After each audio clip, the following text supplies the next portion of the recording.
짐꾼 소년이 모퉁이를 돌다 1,000만 원짜리 수트를 입은 남자와 정면으로 충돌했습니다. 아! 지금 이 옷에 생선 내장을 묻힌 기가! 소년은 눈 깜짝하지 않고 그 남자의 넥타이를 덥석 잡아 자신의 얼굴에 흐르는 땀을 닦아냈습니다. 와, 넥타이 참 보들보들하네 얘. 억수로 잘 썼습니다. 그 찰나 뒤에 서 있던 백발의 관상가가 돋보기를 바닥에 떨어뜨리며 그 자리에 무너져 내렸습니다. 저 눈빛 좀 봐라. 저 안광이 세상에나 이럴 수가 있나. 60년 전 전쟁터에서 사라진 그 사내와 똑같은 눈빛이었습니다. 관상가는 숨이 멎을 듯 달려가 회장을 찾았습니다. 상철아, 큰일 났다. 하늘이 기적을 보내셨대.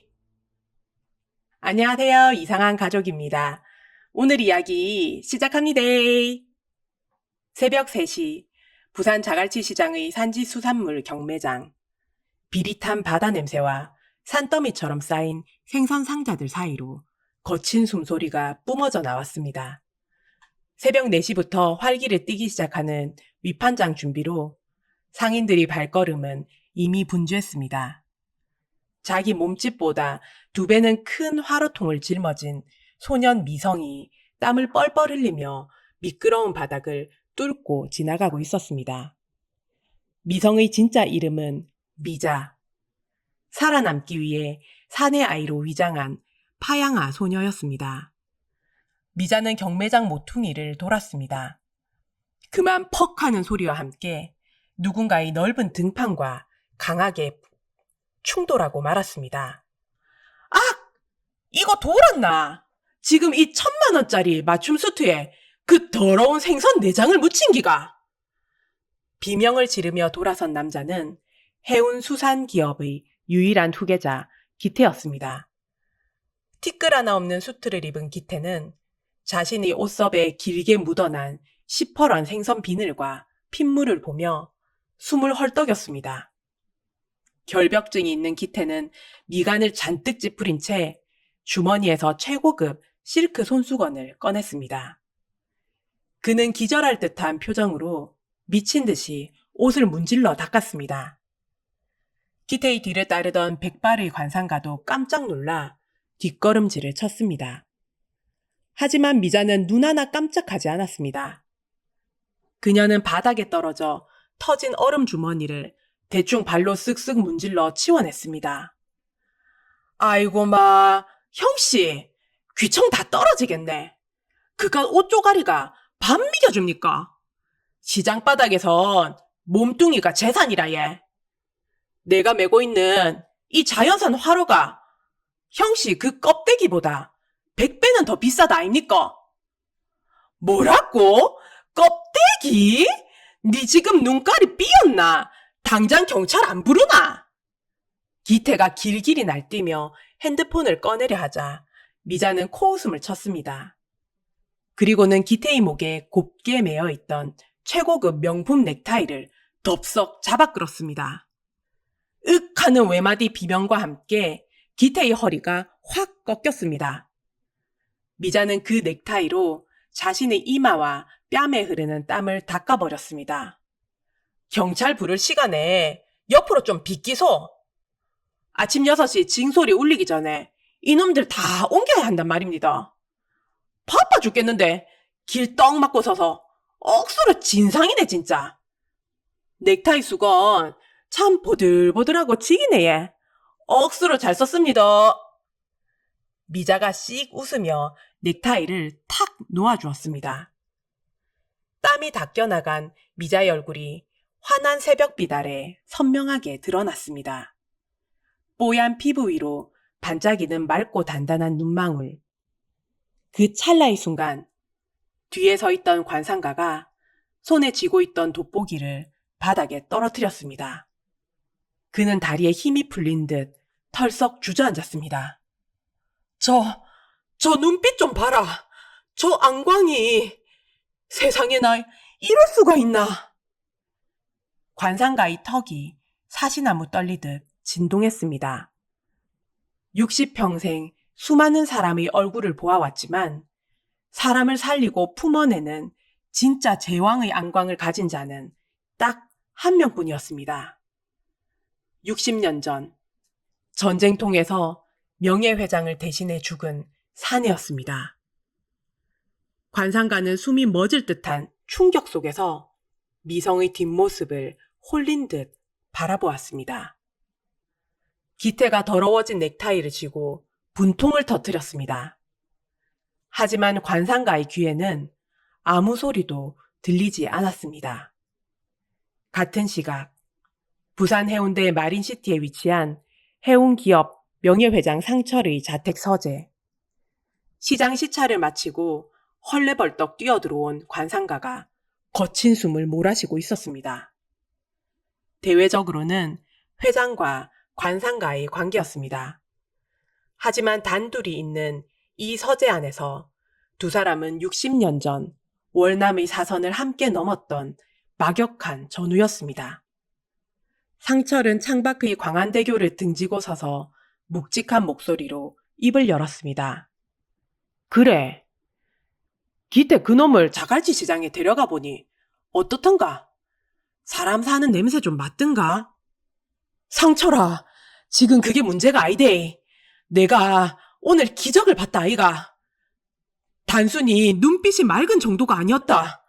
눈동자의 흑백이 뚜렷하게 나뉘고 전기가 서린 점칠지안이었다.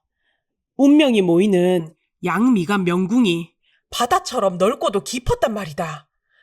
기태 녀석의 그 고립무원의 상을 단숨에 녹여버릴 수 있는 진짜 덕장의 상이었단 말이다. 격양된 친구의 외침에 상철의 주름진 손등이 미세하게 떨리기 시작했습니다. 상철이 낮게 물었습니다. 덕칠 형님과 똑같았다는 기가. 관상가가 천천히 고개를 끄덕였습니다. 그래, 60년 전 그 눈빛이었다. 상철은 창밖의 광안대교 불빛이 어둠 속에서 흔들리는 것을 한동안 바라보았습니다. 그 빛 너머로 빗발치는 총탄 속에서 자신을 업고 뛰던 덕칠의 뒷모습이 스쳐 지나갔습니다. 상철이 조심스럽게 물었습니다. 혹시 그 아이가 여자아이가? 관상가가 잠깐 멈칫하다 고개를 저었습니다.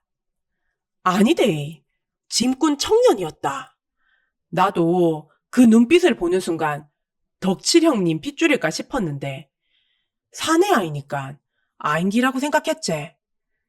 관상가가 쓴 웃음을 지었습니다. 덕칠 형님 손녀를 찾고 있다는 거 내도 알지. 근데 그 아이는 분명 청년이었다. 상철은 아무 대답도 하지 않았습니다. 그저 굳게 담은 입술만이 그의 마음을 대신했습니다. 한편 부산 해운대 최고급 호텔 스위트룸.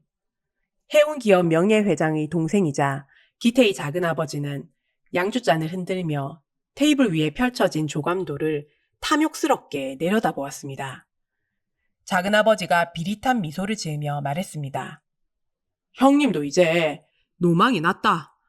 저 비린내 풀풀 나는 자갈치 시장통을 언제까지 냅두겠노?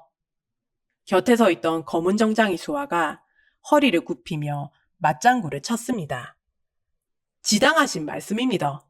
싹 밀어삐고 그 자리에 최고급 호텔 올림은 대박입니다. 작은아버지가 고개를 끄덕이며 양주를 단숨에 들이켰습니다. 기태 그놈을 저 바닥에 처박아 놓은 게 오히려 잘 됐다. 어차피 그 승질머리에 가만히 있을 리가 없지. 작은아버지 입가에 싸늘한 미소가 번졌습니다. 깡패 몇 놈만 슬쩍 풀어놔라. 기태 그놈 성깔에 주먹질이라도 한번 터뜨리면 그날로 끝이다. 후계자고 뭐고 다 날아가는 거지. 수아가 허리를 굽히며 대답했습니다. 그리 되면 어시장도 자연스럽게 넘어오는 기에 알겠습니까? 작은아버지가 양주잔을 천천히 내려놓으며 낮게 웃었습니다. 자갈치 앞바다는 내 끼다. 기태 저놈이 알아서 제 무덤을 파줄 낀데 우리가 뭘 더 하겠노? 자갈치 시장은 새벽 경매를 향해 달려가고 있었습니다. 밤샘 노동을 마친 미자는 비틀거리는 걸음으로 후미진 골목 끝에 있는 낡은 선지국밥집 뒷방으로 들어갔습니다. 진한 선지국밥 냄새가 미자에게는 유일한 집의 향기였습니다. 제대로 씻지도 못한 채 장판 위에 쓰러지듯 누웠습니다. 눈을 감자마자 지독한 악몽이 그녀의 숨통을 다시 조였습니다. 그녀의 기억 속 부모님은 한없이 다정하고 따뜻한 분들이었습니다. 하지만 두 분이 사고로 돌아가신 직후 비가 억수같이 쏟아지던 밤이었습니다. 친척 어른들은 어린 미자를 거친 손길로 끄집어내어 굳게 닫힌 대문 밖으로 내동댕이 쳤습니다. 진흙탕에 구른 어린 미자가 닫힌 문을 피가 나도록 두드리며 절규했습니다. 잘못했어 예, 큰아버지. 제가 다 잘못했어 예. 우리 엄마 아빠 돌아가시고 저 혼자 어찌 삽니까? 밥도 쪼매만 먹고 청소도 다 할게 예. 제발 저 버리지 마소. 살려주이소. 미자는 헉 소리를 내며 벌떡 일어났습니다. 식은땀으로 흠뻑 젖은 채 벌벌 떨고 있던 그때 좁은 방문이 드르륵 열렸습니다. 뚝배기를 닦다 말고 앞치마 바람으로 달려온 국밥집 할매였습니다. 할매가 투박하고 거친 손으로 미자를 와락 끌어안으며 말했습니다. 아이고, 이 불쌍한 거사. 괜찮다. 할매 여 있다. 미자는 할매의 품에 얼굴을 묻고 짐승처럼 앓는 소리를 냈습니다. 할매, 네, 밥값 진짜 잘하잖아. 남들보다 2배, 10배 일할게. 뼈가 빠스라지도록 일할 테니까 할매는 내 옆에 꼭 있어도. 할매가 눈물을 그렁그렁하게 고이며 호통을 쳤습니다. 이 가스나야, 문디 같은 소리 하지 말고 팍 엎드리라. 할매가 니를 와버리노. 할매는 장롱 깊숙한 곳에서 새하얀 붕대를 꺼내어 미자의 가슴에 단단히 숨이 막힐 정도로 칭칭 감아주기 시작했습니다. 이 짐승 소굴 같은 시장 바닥에서는 사내 놈 행세를 해야 안 잡아묵힌다. 반반한 얼굴 믿고 함부로 나대다가 인생 시궁창에 처박히는 것들을 한두 번 본 줄 아나. 미자야, 독해져야 한대. 고운 얼굴 싹 다 숨기고 가슴 꽉 좀 쪼매고 입술 꽉 깨물어라. 알겠나? 미자는 고개를 끄덕였습니다. 넉살 좋고 거친 진꾼소년 미성으로 다시 돌아왔습니다. 날이 밝고 해운기업 본사의 최상층 회장실 앞 복도는 긴장감이 흘렀습니다. 기태가 직원을 해고하는 목소리가 복도를 쩌렁쩌렁 울렸습니다. 기태가 차갑게 돌아서려는 순간 회장실 문이 열리며 묵직한 지팡이 소리가 들렸습니다. 명예 회장이 무서운 얼굴로 걸어 나오며 낮고 무겁게 내리꽂았습니다. 그 오만함이 결국 니를 죽일 기다. 사람을 그저 쓰다 버리는 부속품 취급하는 놈이 나중에 수만 명 직원을 품어야 할 이 그룹을 어째 이끌겠다는 기고. 기태가 지지 않고 받아쳤습니다. 할아버지, 비즈니스에서 무능은 죄악입니다. 저는 썩은 살을 도려냈을 뿐입니다. 명예 회장은 기태의 말을 단칼에 자르며 경호원들에게 손짓했습니다. 저놈 지갑이랑 신용카드, 차키 다 압수해라. 기태의 얼굴이 하얗게 질렸습니다. 할아버지, 이게 무슨 말씀이십니까? 제 카드를 압수하시다니. 하지만 경호원들은 가차없이 소지품을 거두어 드렸습니다. 명예 회장이 지팡이를 바닥에 강하게 내리치며 선고를 내렸습니다. 당장 자갈치 어시장 바닥으로 내려가라. 그 바닥에서 살아남지 못하면 후계자 자리는 꿈도 꾸지 마라. 그리고 곁에 서 있던 비서에게 낮게 지시했습니다. 자갈치 시장 짐꾼 미성이라는 청년 찾아서 연락해놔라. 기태 녀석 맡아달라고. 비서가 굳은 표정으로 고개를 숙였습니다. 알겠습니다, 회장님.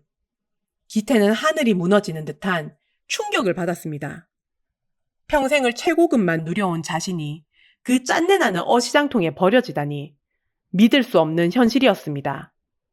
몇 시간 뒤 최고급 수트를 입은 기태는 비린내가 진동하고 손수레가 요란하게 지나는 자갈치 시장 한복판에 버려졌습니다. 어떻게든 전화를 빌려 비서에게 연락하려 발버둥치던 기태의 시야에 익숙한 실루엣이 들어왔습니다. 어제 새벽 자신의 넥타이로 땀을 닦았던 당돌한 짐꾼 소년이었습니다. 미자는 어이가 없다는 표정으로 기태를 위아래로 훑어보더니 삐딱하게 입꼬리를 올렸습니다. 아이고, 이게 누꼬? 형씨 또 오셨네. 시장 바닥이 무슨 패션쇼장인 줄 아나 배. 기태가 발끈했습니다. 네가 감히 함부로 입을 놀리나? 내가 누군지 아나? 대기업 후계자다. 미자는 말을 자르고 생선 대가리와 내장이 가득 담긴 시꺼먼 고무통을 기태의 가슴팍에 퍽 소리가 나도록 떠안겼습니다. 후계자 좋아하시네. 나가리 된 거 아이가? 안 그러면 회장님이 왜 내한테 니를 맡기노? 까라면 까는 게 이 바닥 법도다. 기태가 통을 내려다보며 분노했습니다. 이런 비린내 나는 오물을 내보고 만지라고? 제정신이가. 미자가 귀를 파며 받아쳤습니다. 손에 금태라도 둘렀나? 어시장에선 생선 만지는 손이 최고 기족이다. 기태도 지지 않았습니다. 내 옷이 얼마짜린 줄 아나? 네가 파는 생선 트럭채로 살 수 있다. 미자가 손을 탁 내저으며 쏘아붙였습니다. 아휴, 쓰잘데기 없는 소리 그만하고 빨리 내장통이나 싹 비우고 온나. 빨랑빨랑 움직여라. 기태는 비린내 나는 통을 들고 기겁하며 헛구역질을 했습니다. 미자는 그런 기태의 등짝을 시원하게 찰싹 후려치며 소리쳤습니다. 허리 쫙 펴고 쟁걸음으로 안 뛰나? 형씨 구르는 꼴을 보니까 오늘 억수로 잼 나겠네. 자갈치의 거친 아침은 기태와 미자를 집어삼킬 듯 뜨겁게 달아오르고 있었습니다. 며칠 뒤 상철은 서재에서 관상가와 마주 앉아 있었습니다. 책상 위에는 자갈치 시장 현대화 사업 보고서가 놓여 있었습니다. 하지만 두 사람의 시선은 보고서가 아닌 서랍 위에 놓인 반쪽짜리 은가락지에 머물러 있었습니다. 관상가가 조용히 입을 열었습니다. 상철아, 덕칠 형님 손녀를 아직도 못 찾은 기가. 상철이 가락지를 천천히 집어들었습니다. 전쟁 끝나고 바로 수소문했지. 아들 내외는 사고로 일찍 세상을 떠나고 손녀 하나가 남았다는 말만 들었다. 그 아이마저 친척집을 전전하다 행방이 모연해졌다. 수십 년을 찾아도 끝내. 상철의 목소리가 흐려졌습니다. 덕칠 형님이 돌아가시던 날 내 품에서 숨을 거두시며 이걸 지어주셨네. 원래 쌍으로 된 가락지인데 한 짝은 가족한테 있다고 하셨다. 내가 살아남으면 꼭 찾아서 전해달라고. 상철이 가락지를 손바닥 위에 올려놓고 한동안 바라보았습니다. 그 나머지 반쪽을 끝내 찾지를 못했네. 평생을 그 빚 하나를 못 갚고 이렇게 늙어버렸다. 관상가가 천천히 말을 받았습니다. 상철아, 그 짐꾼 아이 말이다. 혹시 모른대. 상철의 손이 멈췄습니다. 기태가 그 아이 곁에서 진심만 배울 수 있다면 그걸로 충분하다. 늙은 회장의 눈꼬리를 타고 뜨거운 눈물이 뺨으로 흘러내렸습니다. 60년 묵은 그리움과 미안함이었습니다. 다시 자갈치 시장 뒷골목이었습니다. 내장통을 다 비운 기태는 다리가 풀려 시멘트 바닥에 털썩 주저앉았습니다. 명품 수트 무릎에는 시퍼런 얼룩이 번졌고 땀에 젖은 머리카락이 이마에 달라붙었습니다. 미자가 다가와 찌그러진 종이컵을 쓱 내밀었습니다. 자, 묵으라 형씨야.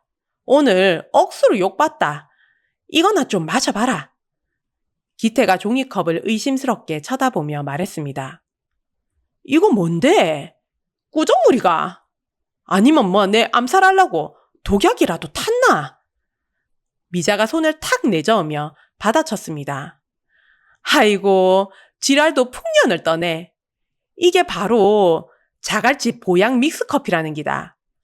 형씨같이 곱게 자란 화초들은 에스프레소니 뭐니 시꺼먼 구중물만 마시더만 우리 같은 짐꾼들한테는 이게 피로회복제다. 기태는 찝찝한 표정으로 두 손으로 종이컵을 감싸쥐었습니다. 조심스레 한 모금을 머금는 순간 기태의 동공이 팽창했습니다. 강렬한 달달함과 뜨거운 온기가 식도를 타고 내려가며 굳은 근육을 한 번에 풀어주었습니다. 기태가 마지못해 인정했습니다. 뭐 생각보다 아주 최악은 아니네.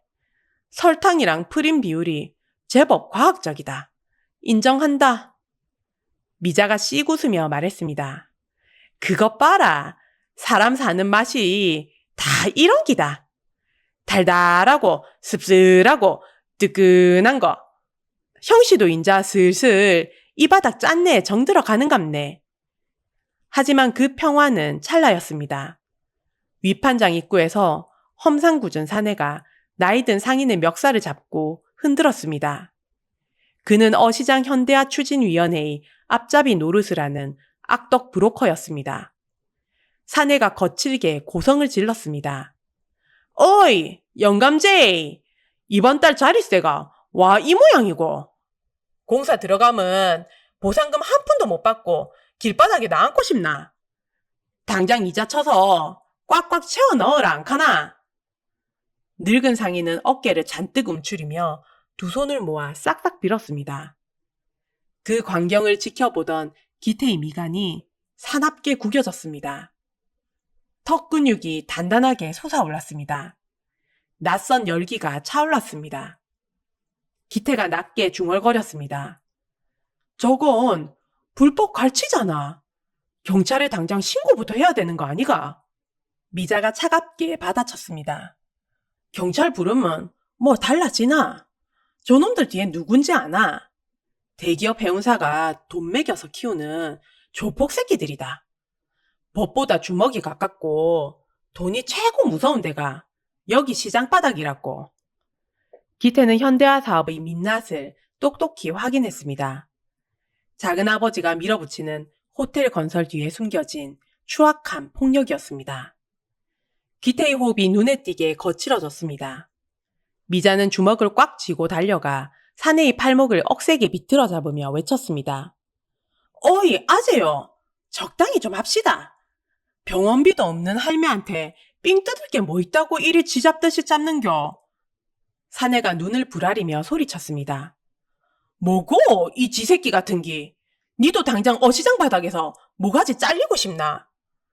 사내가 미자의 어깨를 확 밀치려는 순간 기태가 거칠게 앞을 가로막았습니다. 평생 싸움 한 번 해본 적 없는 기태였지만 본능적으로 등 뒤에 미자를 숨겼습니다. 기태의 서늘한 눈동자가 사내를 직시했습니다. 주변 공기가 얼어붙었습니다. 기태가 낮고 차갑게 경고했습니다. 당신 방금 행동 협박과 폭행 미수다. 당장 손 떼. 내가 누군지 알면 감히 그따위 수준 낮은 짓거리 못할 텐데. 기태가 뿜어내는 압도적인 기백에 사내는 흠칫 뒷걸음질을 쳤습니다. 미자는 넓고 단단한 등을 보며 입술을 살짝 벌렸습니다. 사내는 바닥에 침을 뱉고 신경질적으로 돌아섰습니다. 미자가 픽 웃으며 말했습니다. 고맙다 형씨야. 쫄보인 줄 알았더만 그래도 덩치값은 좀 하네.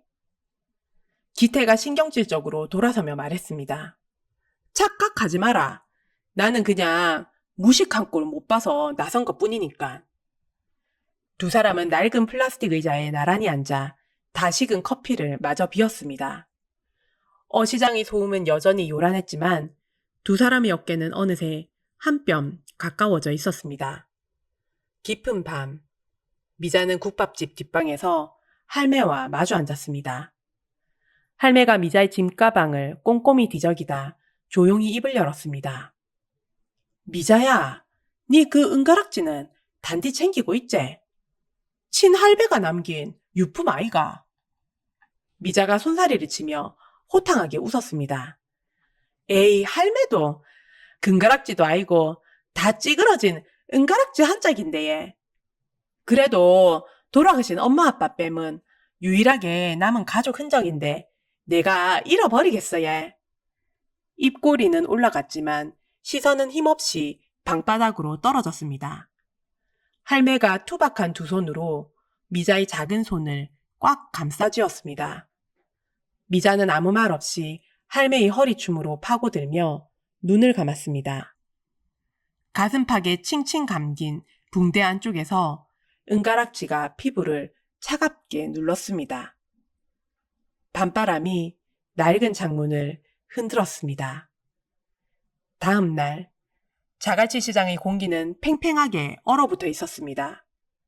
위판장 입구마다 붉은 글씨로 쓰인 현대화 사업 반대 벽보가 덕지덕지 붙었고 상인들 얼굴에는 수심이 가득했습니다. 미자도 오늘따라 인매가 굳은 채 얼음 수레를 끌었고 그 뒤를 작업복으로 갈아입은 기태가 묵묵히 따랐습니다. 기태는 제법 능숙하게 생선 상자를 어깨에 얹었지만 시선은 자꾸 벽면에 붙은 해운그룹 조감도에 머물렀습니다. 미자가 매서운 목소리로 쏘아붙였습니다. 어이, 형씨! 와, 넋놓고 서 있노? 오늘 배달할 화로가 평소 2배는 넘는데 정신 좀 차리소. 기태가 짐을 고쳐매며 낮게 물었습니다. 정말 이 어시장을 다 허물고 호텔을 짓겠다는 거가? 평생 여기서 살아온 상인들은 갈 곳이 없는데도. 미자가 코웃음을 치며 말을 받았습니다. 오션뷰 호텔 지으면 돈이 억수로 되니까 그까지. 저 꼭대기 높은 분들이 우리 같은 어시장 쥐새끼들 사정을 봐줄 것 같나? 그놈들 눈엔 이 앞바다가 그냥 한금알 낳는 노다지로 보일 낀데. 기태의 목소리가 단단해졌습니다. 명분 뒤에 숨어서 평생 일터를 뺏는 건 폭력이다. 바다를 낀 수산복합문화공간을 만들어야 진짜 상생이 되는 거라고. 미자가 가던 길을 딱 멈추고 돌아서며 기태의 가슴팍을 손가락으로 쿡 찔렀습니다. 아이고 마, 우리 형씨가 갑자기 사회 정의에 눈을 떴는갑네. 말은 억수로 번지르르 하네. 근데 형씨 아나? 그 지역 발전 핑계대면서 우리 쫓아내고 호텔 지으려는 회사가 바로 그 형씨 그 잘난 해운그룹이다. 형씨 내 핏줄들이라고. 기태는 아무 말도 할 수 없었습니다. 미자의 말이 날카로운 비수처럼 가슴에 박혔습니다. 짠내 나는 이곳에 와서야 비로소 깨닫는 잔인한 진실이었습니다. 야시장의 새벽 활기가 돌기 시작했지만 그 밑바닥에는 검은 파도 같은 불안감이 출렁였습니다. 미자가 낡은 배달 오토바이 뒷자리를 탁탁 치며 기태에게 손짓했습니다. 형씨야, 맹하니 서 있지 말고 퍼뜩 타라. 영도 냉동창고에 배달할 꼼장어 상자가 산더미다. 기태가 오토바이를 보며 기겁했습니다. 이 고철 덩어리를 타라고. 헬멧에서 쉰내가 나는데 소독은 한 거가. 타이어도 다 마모됐잖아. 미자가 기태 뒤통수를 찰싹 후려치며 소리쳤습니다. 아이고 마, 쉰내 따질 때가 잔말 말고 퍼뜩 타서 내 허리 꽉 잡아라.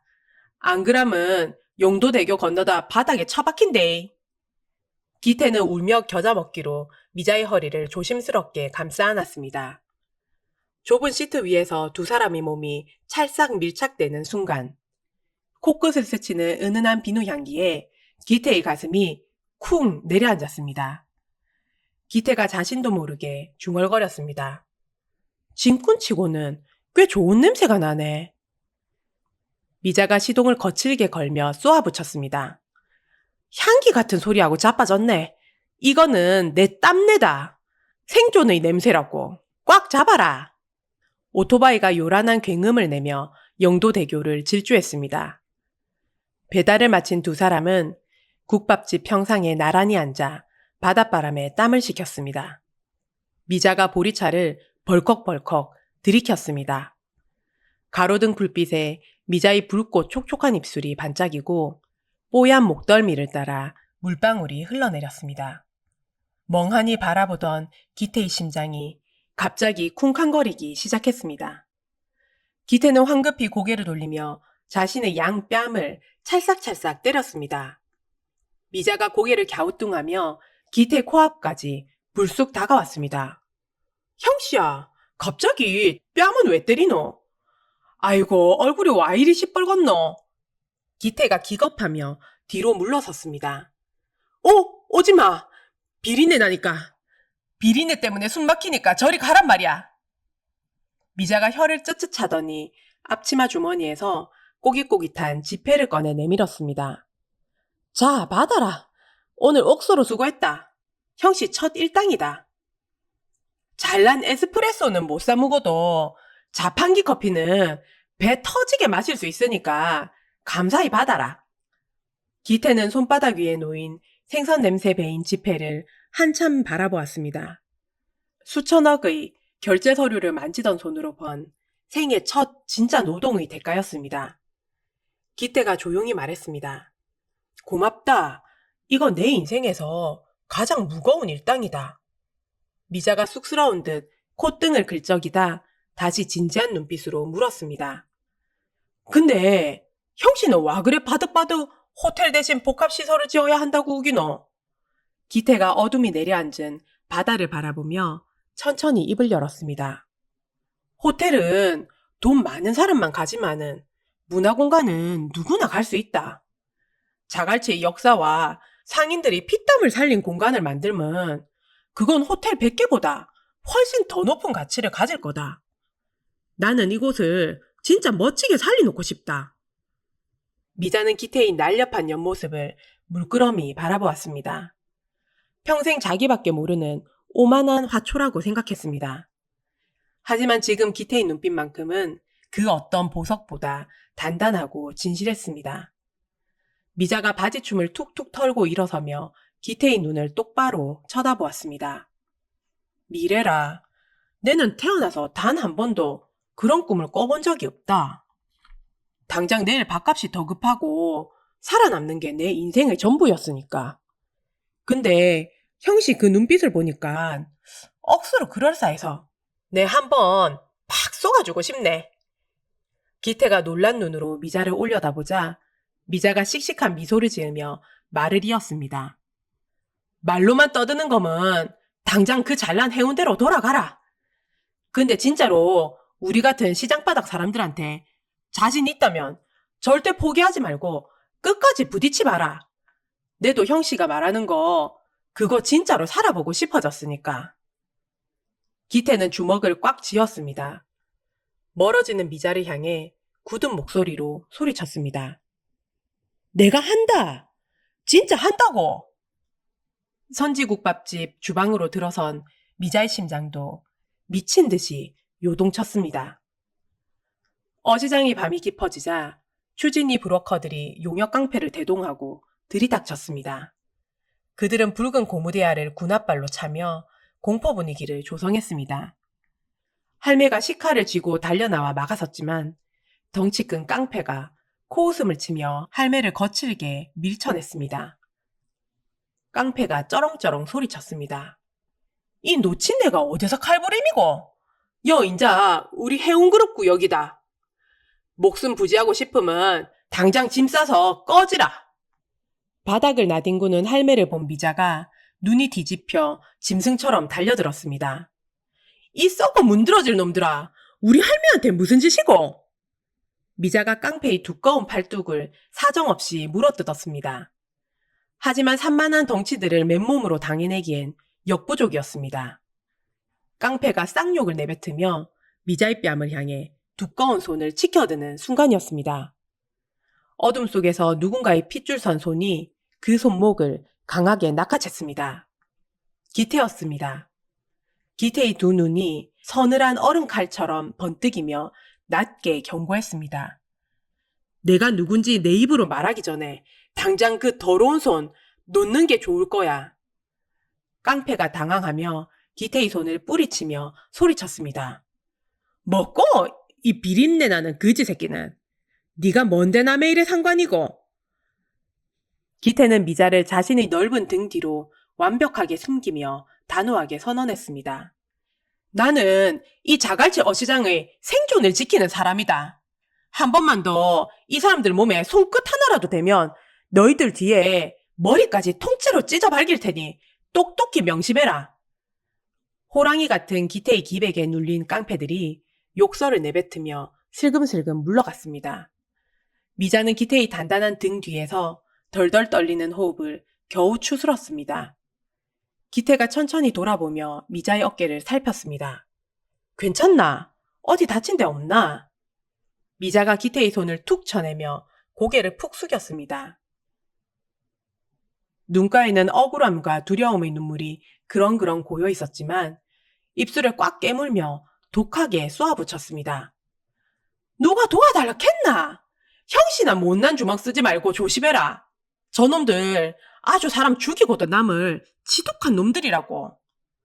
기태는 미자의 말투 뒤에 지독한 공포를 단숨에 읽어냈습니다. 그는 아무 말 없이 미자의 헝클어진 머리를 크고 따뜻한 손으로 투박하게 쓰다듬어 주었습니다. 그리고 조용히 말했습니다.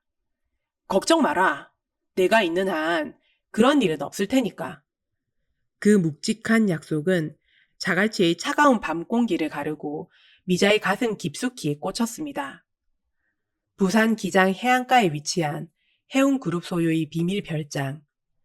화려한 샹들리에 불빛 아래에서 기태의 작은아버지가 붉은 와인잔을 여유롭게 흔들었습니다.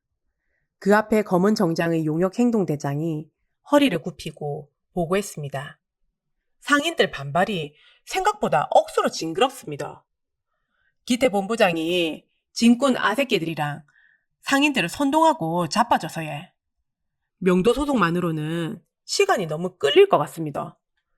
작은아버지가 와인을 단숨에 들이키고 잔을 탁자에 거칠게 내려놓으며 으르렁댔습니다. 비린내 나는 파리떼 같은 것들이 감히 대기업 사업을 막아. 기태 그 얼빠진 놈은 언제까지 내 얼굴에 똥칠을 할 작정이고. 당장 이번 주 안에 저 버러지들 싹 다 쓸어버릴 방법을 찾아내라. 행동대장이 음흉한 미소를 지으며 한 발짝 다가섰습니다.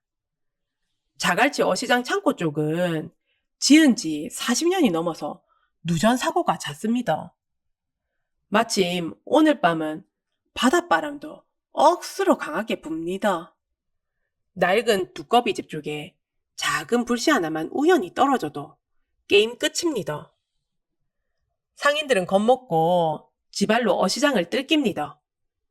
작은아버지가 기분 좋게 웃음을 터뜨렸습니다. 우연한 누전사고라. 아주 기가 막히는 자연재해네. 쥐새끼들이 짐 챙길 시간조차 주지 마라. 같은 시각, 자갈치 시장의 밤은 평소와 다름없이 분주했습니다. 배달을 마친 미자와 기태는 길 모퉁이 포장마차에 서서 오뎅꼬치를 베어 물었습니다. 미자가 종이컵에 담긴 국물을 호호 불며 기태에게 쓱 내밀었습니다. 자, 화초형씨, 오뎅은 돈 내고 먹어도 이 국물은 공짜니까 눈치 보지 말고 팍팍 마시라. 뼛속까지 뜨겁게 데워야 이 바닥에서 버티지. 기태가 종이컵을 받아들고 픽 웃었습니다. 처음에는 조미료 범벅 싸구려 국물이라 코웃음 쳤던 그였습니다. 하지만 지금은 달랐습니다.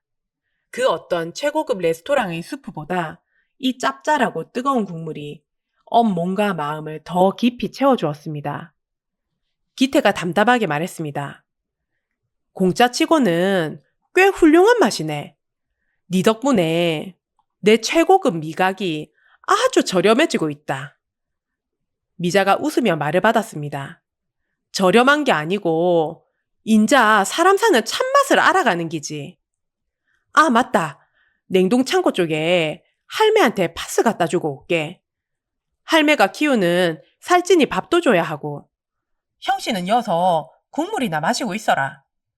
미자가 씩씩하게 돌아서서 어두운 창고 구역으로 걸어갔습니다.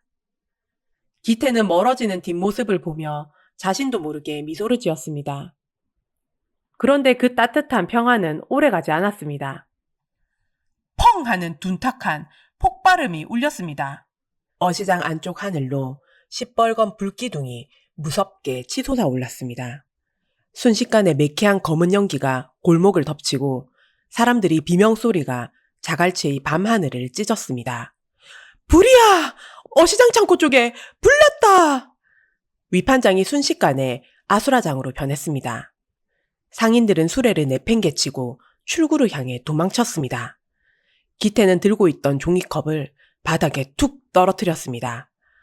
불길이 솟아오른 곳은 방금 전 미자가 파스를 주러 간 바로 그 창고였습니다. 기태가 본능적으로 소리쳤습니다. 미성아! 기태는 도망치는 인파를 거슬러 불타는 창고를 향해 달렸습니다. 그의 머릿속에는 오직 하나, 녀석을 구해야 한다는 생각뿐이었습니다. 화마가 집어삼킨 자갈치 창고 앞. 검은 연기가 폐를 찌르고 유독가스가 시야를 가렸습니다. 미자는 무너져 내리는 불타는 생선 상자 더미를 맨손으로 치우며 불길 안으로 파고들었습니다. 할매!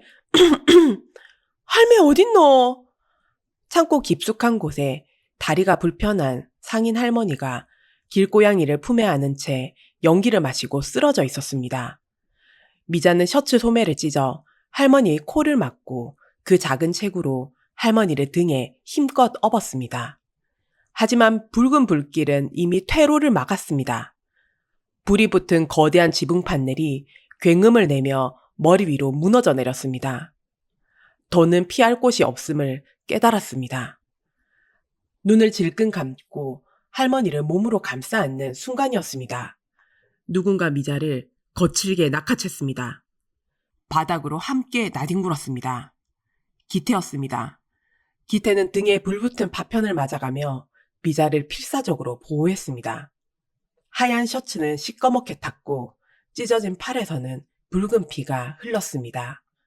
미자가 숯검정 눈물 범벅이 된 얼굴로 소리쳤습니다. 여길 와 들어왔노? 쳐돌았나? 기태가 거친 숨을 몰아쉬며 미자의 어깨를 꽉 쥐었습니다. 니야말로 제정신이가? 내 옷 꽉 잡아라. 무조건 살아서 나간다. 기태는 할머니를 대신 둘러엎고 남은 한 손으로 미자의 손을 놓치지 않게 꽉 잡았습니다. 세 사람은 맹렬한 불길을 뚫고 기적처럼 창고 밖으로 빠져나왔습니다. 밖으로 나오자마자 미자는 그대로 의식을 잃고 바닥에 쓰러졌습니다. 미성아! 야! 눈 좀 떠봐! 미성아! 곧이어 도착한 구급차에 미자가 실렸습니다. 기태는 피투성이가 된 상처도 잊은 채 구급차에 함께 올라탔습니다. 부산대학병원 응급실은 부상자들로 혼비백산이었습니다. 의료진이 피와 그을음으로 뒤덮인 미자를 침대에 눕히고 산소호흡기를 씌웠습니다. 의사가 다급하게 외쳤습니다. 가슴과 어깨 쪽 화상이 심합니다. 당장 옷부터 잘라내야 합니다. 간호사가 의료용 가위로 시꺼멓게 탄 셔츠를 잘라냈습니다. 옷감이 찢어지며 맨살이 드러나는 순간 의료진이 동작을 멈추고 경악했습니다. 침대 곁에 있던 기태 역시 숨을 멈췄습니다. 살갗 위로 칭칭 감긴 두꺼운 압박 붕대가 드러났습니다. 진물과 피가 배어나와 처참했습니다. 간호사가 떨리는 목소리로 말했습니다. 선생님, 이 환자분 남자가 아니라 여자였습니다. 이렇게 무식하게 붕대를 감아놓다니요. 숨도 제대로 못 쉬었을 겁니다. 기태는 망치로 머리를 얻어맞은 듯 했습니다. 사내 녀석 치고는 유난히 가늘었던 허리, 코끝을 스치던 은은한 비누 향기, 화로통을 들 때마다 파르르 떨리던 얇은 손목, 거친 바닥에서 살아남기 위한 처절한 위장이었습니다. 미자의 비밀이 마침내 기태의 눈앞에 밝혀졌습니다. 의사가 급히 붕대를 끊어냈습니다. 짓눌렸던 숨통이 트이며 의식 없는 미자의 입에서 깊은 한숨이 새어나왔습니다. 피 묻은 붕대가 바닥으로 툭 떨어지는 순간 그 속에 품고 있던 목걸이 줄도 함께 끊어졌습니다.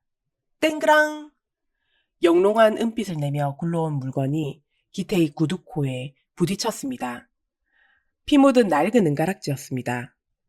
기태는 떨리는 손으로 가락지를 주워들었습니다.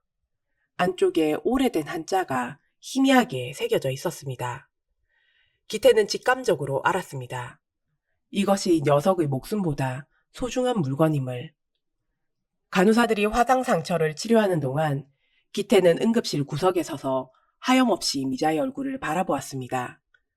미자는 산소호흡기를 쓴 채 식은땀을 흘리며 허공에 가녀린 손을 허우적거렸습니다. 그리고 쉰 목소리로 중얼거렸습니다. 내가 다 잘못했어 얘. 나 버리지 마소. 밥값 할게 얘. 내 버리지 마소. 평생을 오만하게 살아온 기태의 뺨을 타고 뜨거운 눈물이 쉴 새 없이 흘러내렸습니다. 항상 남을 지키느라 정작 자기 자신은 지키지 못했던 바보 같은 여자였습니다. 기태는 침상 곁으로 다가가 거칠고 상처투성이인 두 손을 조심스럽게 감싸쥐었습니다. 따뜻한 온기가 닿자마자 발작하듯 떨리던 몸이 거짓말처럼 안정을 찾기 시작했습니다. 기태가 눈물이 고인 눈으로 귓가에 조용히 속삭였습니다. 이제 강한 척 안 해도 돼. 사내 녀석처럼 굴지 않아도 괜찮아. 이제부터 내가 목숨 걸고 너를 지킬 거야. 기태는 손에 쥔 은가락지를 셔츠 주머니 깊숙이 넣었습니다. 미자가 안정을 찾자 기태는 병원 복도로 나왔습니다. 소식을 듣고 온 관상가가 복도 끝에서 기다리고 있었습니다. 관상가의 목소리가 가늘게 떨렸습니다. 기태야, 그 짐꾼 아이 여자였단 말이가.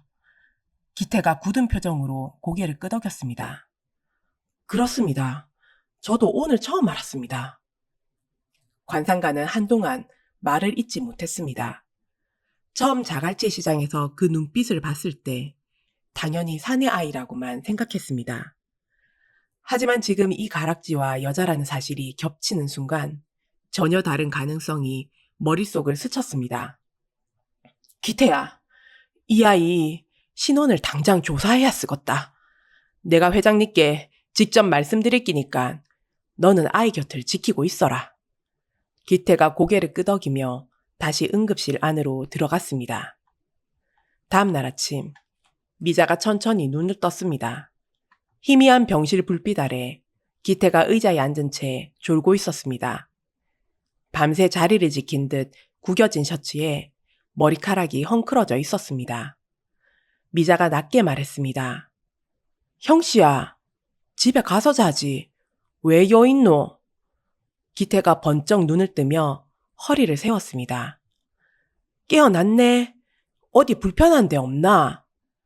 미자가 피식 웃으며 손목에 꽂힌 링거줄을 내려다보았습니다. 그때 손 위에 올려진 차가운 감촉이 느껴졌습니다. 미자의 눈이 커졌습니다. 은가락지였습니다. 이거 형씨가 챙긴 기가. 기태가 조용히 고개를 끄덕였습니다. 붕대 풀릴 때 떨어지더라. 네 거니까 네가 가지고 있어야지.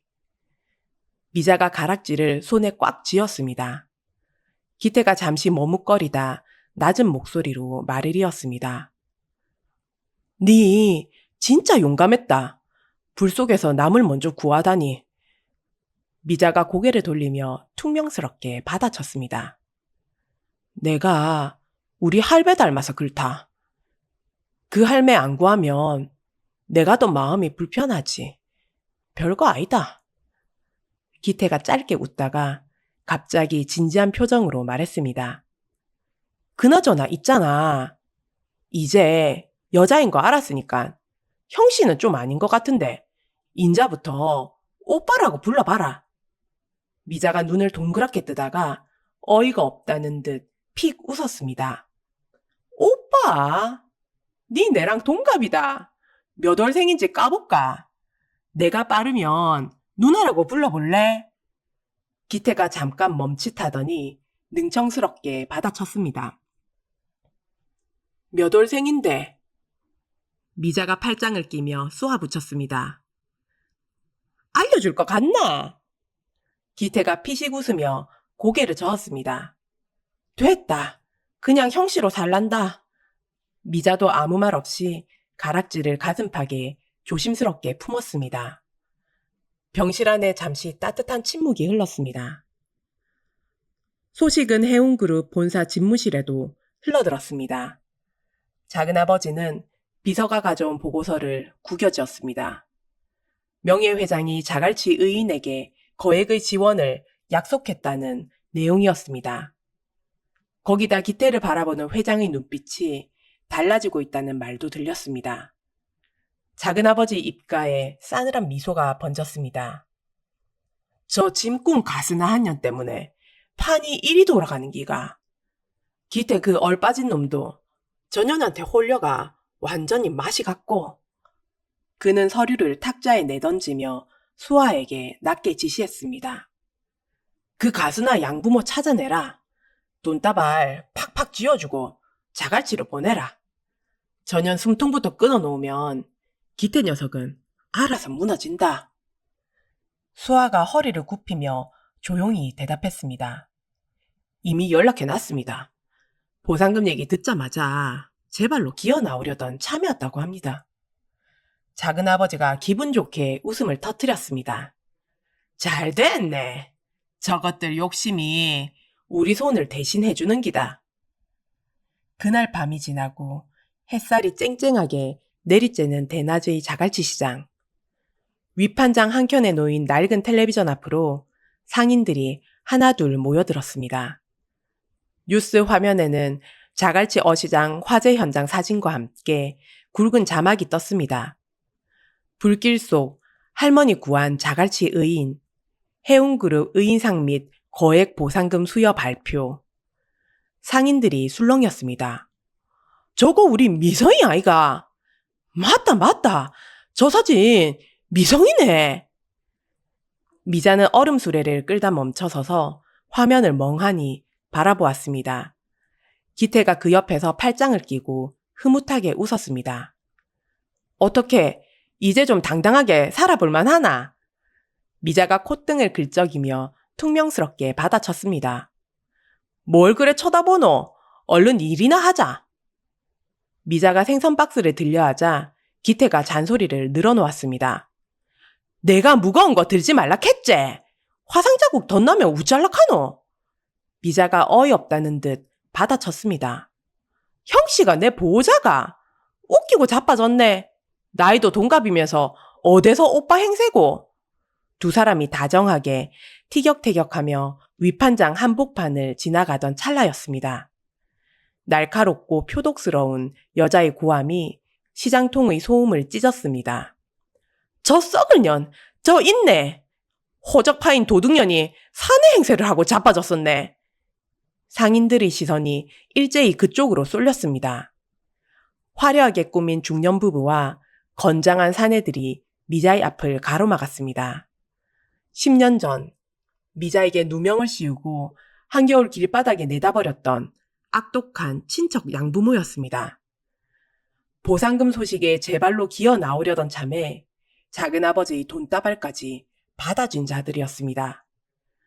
양모가 득달같이 달려들어 미자의 머리채를 거칠게 움켜쥐었습니다. 이 가스나야! 감히 여가 어디라고 기어나와서 사기를 치노? 사내인 척 대가리 빡빡 깎고 상인들 피를 빨아먹고 있었지. 미자가 무방비 상태로 질척이는 바닥에 내동댕이 쳐졌습니다. 양부가 삿대질을 하며 사람들을 향해 소리쳤습니다. 이년은 12살 때 우리 집 금고를 털어가 도망간 몹쓸 년입니다. 고아원에 버려진 거 불쌍해가 걷어졌더니 은혜를 원수로 갚고 도망쳤어요. 인자는 가스나인 거 숨기고 여서 사기꾼 짓을 하고 있습니다. 순식간에 시장 분위기가 얼어붙었습니다. 미자의 눈동자가 공포로 인해 사시나무 떨리듯 흔들렸습니다. 미자가 바닥을 기며 떨리는 목소리로 중얼거렸습니다. 아, 아닙니다. 내 돈 안 훔쳤어, 얘. 내가 안 그랬어, 얘. 미자는 모든 것을 포기한 듯 두 눈을 질끈 감고 덜덜 떨며 몸을 웅크렸습니다. 그 대치 상황을 시장 입구에 주차된 최고급 밴 안에서 지켜보는 자가 있었습니다. 작은아버지였습니다. 그는 창밖의 참상을 여유롭게 감상하며 낮게 웃었습니다. 계획대로 잘 돌아가네. 바로 그 순간 누군가 미자의 앞을 거대한 산처럼 가로막았습니다. 기태였습니다. 기태는 매섭게 양부모를 노려보며 포효했습니다. 그 더러운 손 당장 안 치우나? 니놈들이 뭔데 함부로 이 사람 몸에 손을 대노? 양부가 흠칫 놀라면서도 삿대질을 하며 소리쳤습니다. 당신은 또 눕고? 당신도 이 사기꾼년한테 홀린 기가? 당장 비키라! 양부가 기태를 밀치려 하자 기태가 양부의 손목을 부러뜨릴 듯 강하게 비틀어 꺾었습니다. 내 팔! 으악! 내 팔 부러진다! 기태는 쓰러진 미자를 자신의 넓은 품으로 단단히 감싸 안으며 시장 사람들을 향해 단호하게 선언했습니다. 누가 사기꾼이라 카노? 이 사람은 사기꾼이 아니다. 이 자갈치 시장을 끝까지 지켜낸 사람이다. 기태의 우렁찬 말에 시장이 찬물을 끼얹은 듯 고요해졌습니다. 미자는 기태의 따뜻한 품 안에서 멍한 눈으로 그를 올려다 보았습니다. 기태의 약속은 거짓이 아니었습니다. 그때 낡은 앞치마를 두른 국밥집 할매가 커다란 국자를 쥐고 달려 나왔습니다. 어디서 굴러먹던 것들이 우리 미자한테 폐악질이고 이 아가 10년 동안 우째 뼈 빠지게 일했는지 여 사람들은 다 아는데 어디서 도둑년 취급이고 썩 안 꺼지나? 할매의 외침을 시작으로 경매장 삼촌들과 주변 상인들이 일제히 몰려 나왔습니다. 그들은 악독한 양부모와 용역들을 둥글게 에워쌌습니다. 맞다. 우리 미성이, 아니 미자가 얼마나 착하고 성실한 아인데 당장 꺼져라 이 몹쓸 인간들아. 상인들이 던진 생선 대가리와 굵은 소금이 양부모의 머리 위로 사정없이 쏟아졌습니다. 평생을 버림받을까봐 아등바등 살아왔던 미자의 눈에서 뜨거운 눈물이 왈칵 쏟아졌습니다. 그 시각 상철의 서재에 비서가 조심스럽게 들어왔습니다. 회장님, 화재 당시 응급실 기록을 확인했습니다. 짐꾼 미성이라는 아이, 본명이 김미자입니다.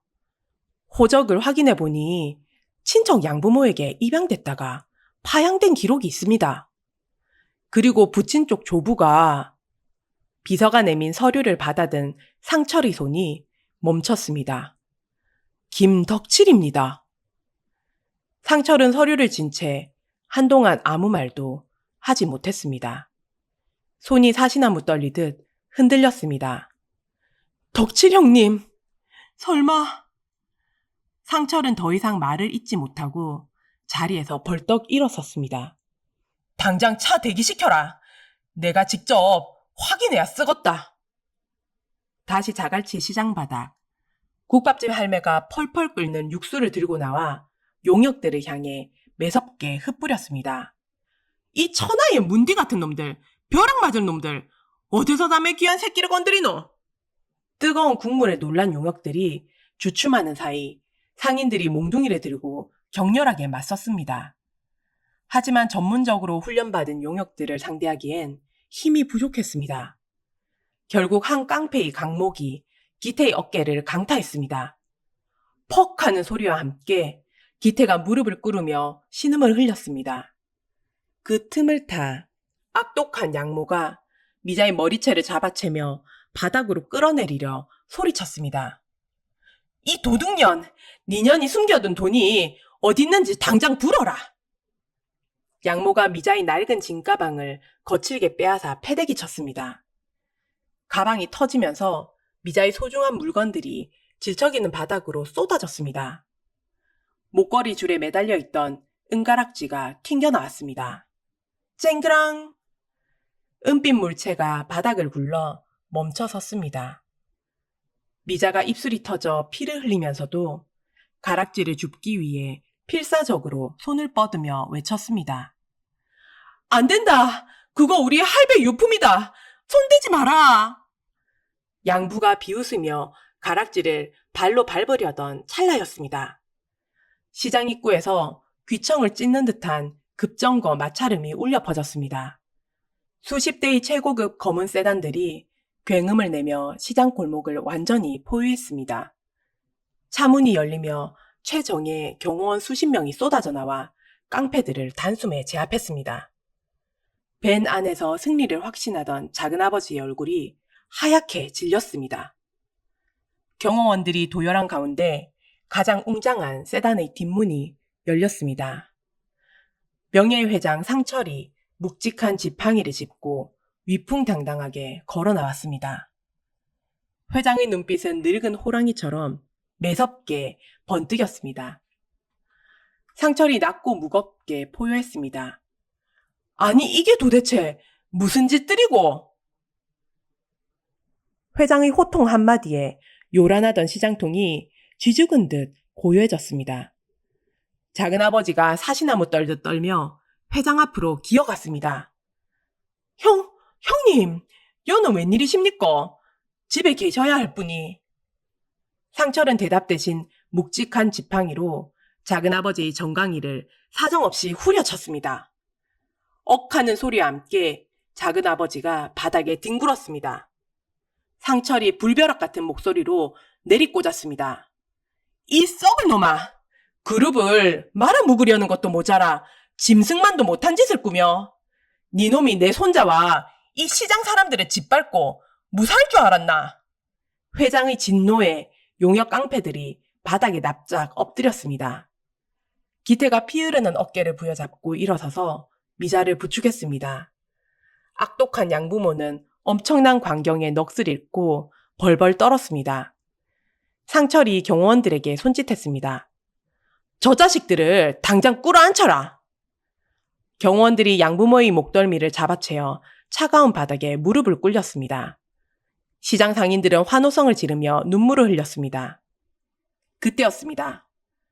상황을 정리하던 상철의 시선이 바닥에 떨어진 반짝이는 물건에 멈췄습니다.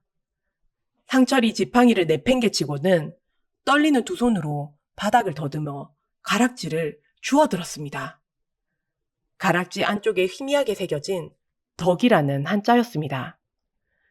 상철이 주머니에서 반쪽짜리 은가락지를 꺼내어 천천히 맞추어 보았습니다. 두 개의 가락지는 완벽하게 아기가 들어맞으며 온전한 하나의 쌍가락지가 되었습니다.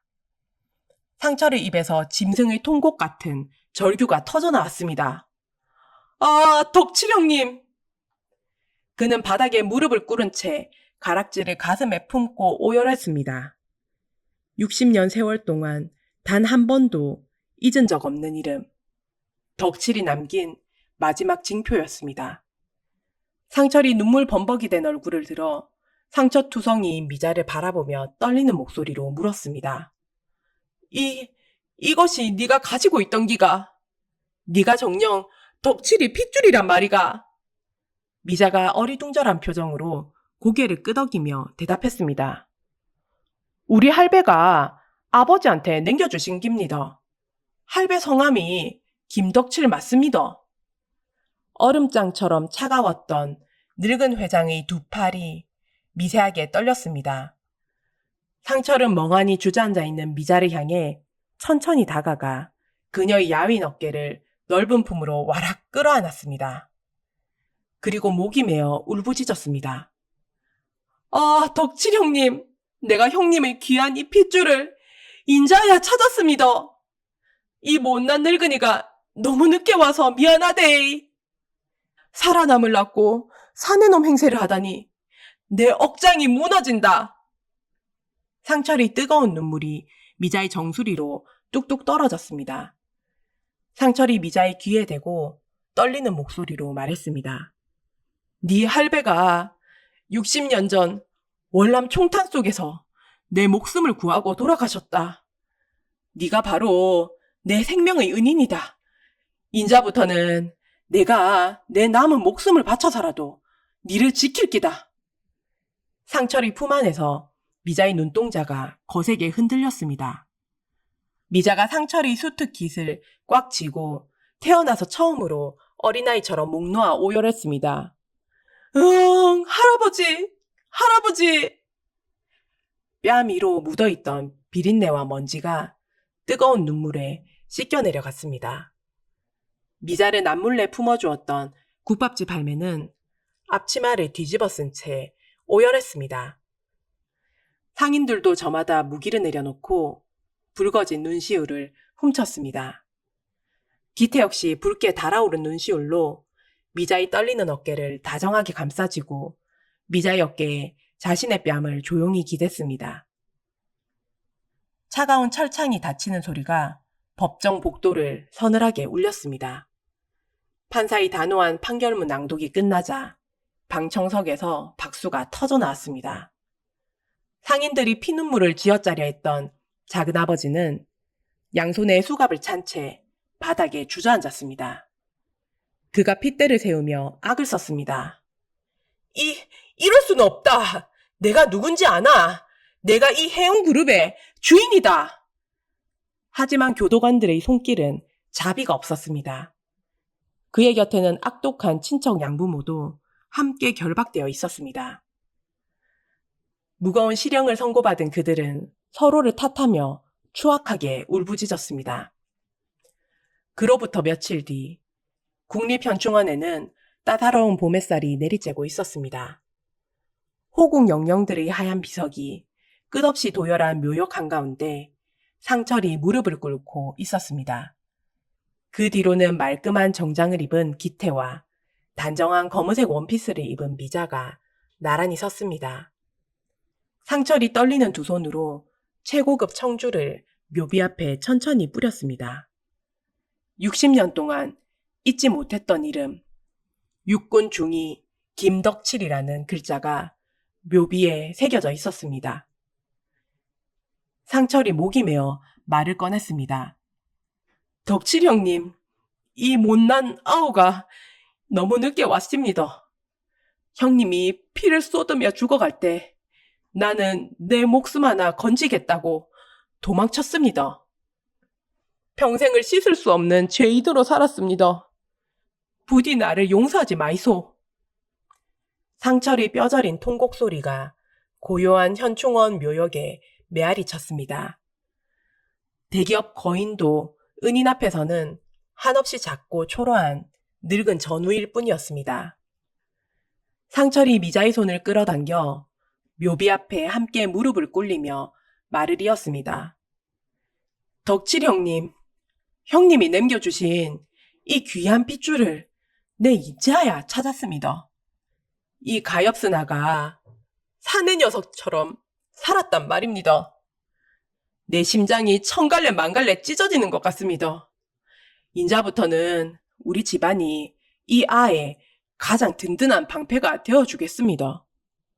부디 이 조국 땅에서 편히 쉬이소. 나의 영원한 대장님. 상철의 진심 어린 참회에 미자도 결국 참았던 눈물을 터뜨렸습니다.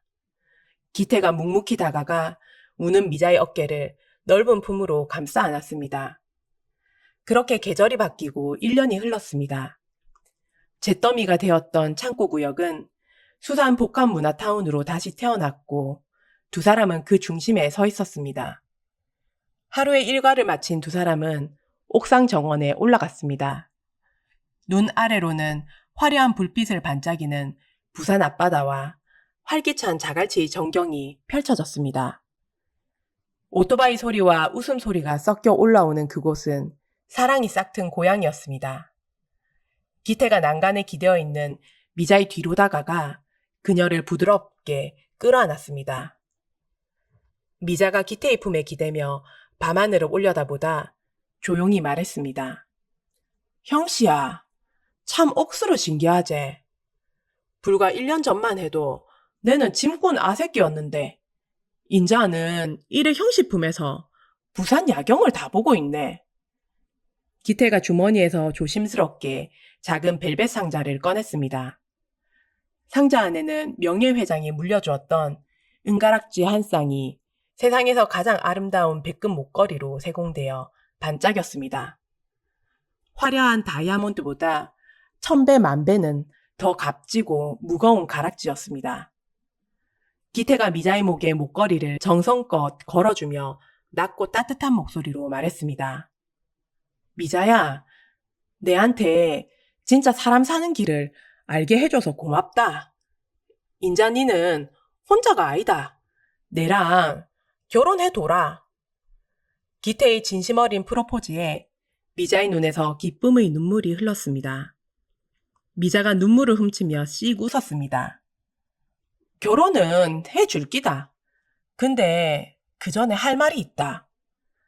기태가 고개를 갸우뚱했습니다. 뭔데? 미자가 능청스럽게 말했습니다. 내 생일이 3월이다. 기태는 잠깐 멈칫했습니다. 그래서 니는? 기태의 표정이 묘하게 굳었습니다. 5월. 미자가 눈을 반짝이며 손가락을 탁 튕겼습니다. 그러면 내가 누나네. 병원에서 물어봤을 때 알려줬으면 진작 정리됐을 낀데. 기태가 황급히 손을 내저었습니다. 잠깐, 결혼하면 그런 거 따지는 거 아니잖아. 미자가 팔짱을 끼며 쏘아붙였습니다. 누나라고 한번 불러봐라. 딱 한 번만. 기태가 하늘을 올려다보며 깊은 한숨을 내쉬었습니다. 평생 형씨로 살면 안 되겠나. 미자가 까르르 웃음을 터뜨렸습니다. 기태가 피식 웃으며 미자의 눈물을 닦아주었습니다. 얼마든지 니한테 묻은 짠물이라면 평생 내가 다 닦아줄 끼니까. 기태가 미자의 눈물을 닦아주며 입을 맞추었습니다. 두 사람을 비추는 밤하늘에는 유난히 밝은 별빛이 쏟아져 내리고 있었습니다. 여러분의 인생 이야기를 아래 이메일로 보내주세요. 여러분의 사연에 극적인 상상력을 더해 속 시원하고 감동적인 한 편의 드라마로 만들어 드리겠습니다. 오늘 이야기는 여기까지입니다. 좋은 하루 되세요.